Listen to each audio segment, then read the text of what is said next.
Now, let's read the last little ruling, the last order of the court in my case from Justice Scalia, what he says to the federal government. The federal government, he said, in Mac Prince versus United States, may neither issue directives requiring the states to address particular problems, nor command the states' officers or those of their political subdivisions to administer or enforce a federal regulatory program. It matters not whether policy making is involved, and no case-by-case weighing of the burdens or benefits is necessary. Such commands are fundamentally incompatible with our constitutional system of dual sovereignty. End quote. Folks, you think you could use that to benefit yourselves and your views? You now have a Supreme Court decision that totally makes our right-wing nut statements totally true and totally vindicated. We believe in this.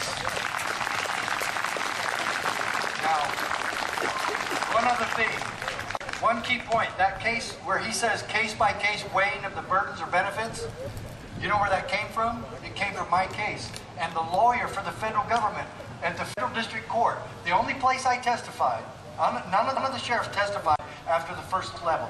After that, it's just transcripts for the other judges, okay? So when we went to the Supreme Court, we did not testify. Each side got a half hour to close the argument, and then that was it. But Judge Roll heard this and said something I'll never forget. This is why the case-by-case weighing of the burdens or benefits is in there. Because he said this, she goes, the lawyer for the federal government goes, well, Your Honor, why, of course this is a good deal. The Brady bill is fantastic. In the first 4 months alone, we have already denied access to 250,000 felons from getting handguns all across this country. And he stopped her and he goes, Counselor, do not try to pretend in this courtroom that your statistical analysis somehow equates to constitutionality. So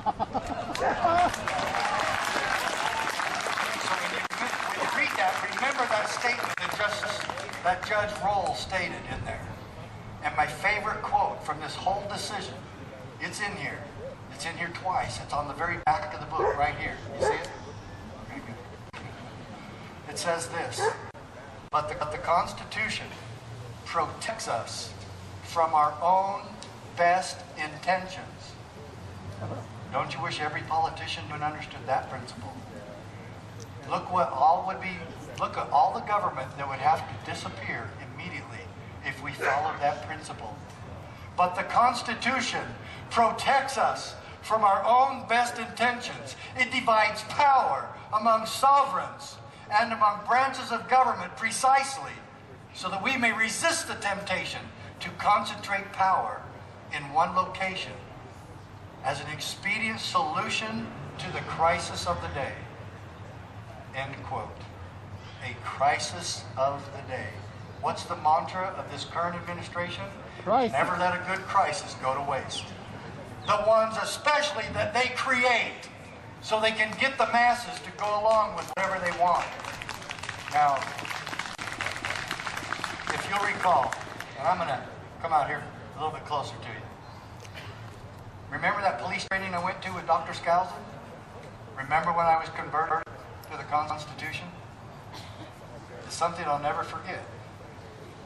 And when I was there, he had all 240 of us big, tough cops get up, and he taught us a little kindergarten exercise. And I've nicknamed that America's Political Prayer. And remember when he challenged me to teach these things to my children? And I have. All 5 of them know how to do this. And now I'm teaching it to my grandchildren. Remember? My oldest one, oldest grandchild, just barely turned 4 last month because she was born on the 4th of July. And her name's Liberty. Liberty the Dawn Hart. And now I've taught this to her. She knows it. And I want you to know that this comes directly from my heart to yours. I dedicate it to you. I dedicate it to the Founding Fathers. I dedicate it to Dr. Skousen and his memory. God bless his soul. And more importantly, I dedicate it to all America. To the Founding Fathers who made all this possible for us today. And I close with this everywhere I go all across the country.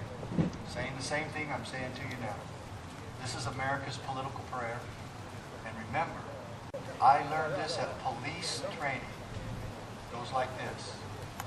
We, the people of the United States, in order to form a more perfect union, establish justice, ensure domestic tranquility, provide for the common defense, promote the general welfare, and secure the blessings of liberty to ourselves and our posterity, to ordain and establish this Constitution for the United States of America. And that's the eagle.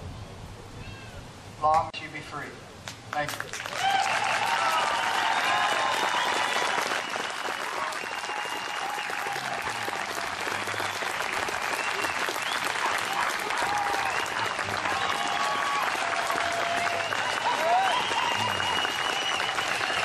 Great job, Sheriff Matt.